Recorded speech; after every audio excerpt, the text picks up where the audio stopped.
Testing, testing, testing. Hi there, guys. My name is Rohan Beve, and today we are going to be talking about how to build a mini periscope. Today we're going to be talking about, well, how do you build a mini periscope? Okay, so how a periscope mainly works is it allows you to see over or around obstacles. Okay, so how do you build a miniature one in your house? Well, the materials you need include the following. The following materials you need include cardboard, 2 small mirrors, scissors, a ruler, a pencil, and some glue or tape. Okay?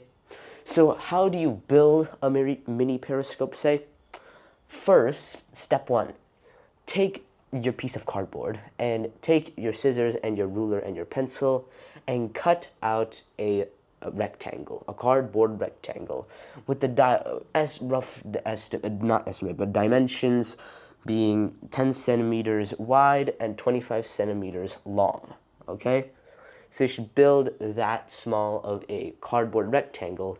Then with this, okay, you should fold it into a tube.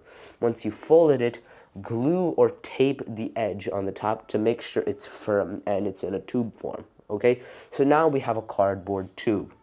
Now that you have that, cut small windows, okay, at the front and the back of the tube, okay, at 45-degree opposite ends, okay? They have to be at 45-degree opposite ends. Now, for step 3, in step 3, okay, you add the mirrors, okay? So you add the mirrors at the 45-degree angle, okay?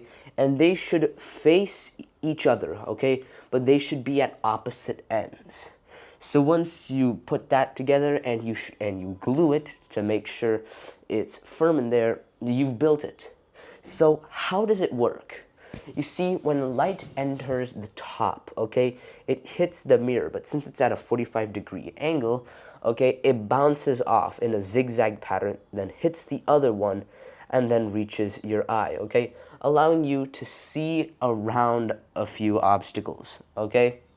That's basically how you build a mini periscope, okay? And, well, that's basically it.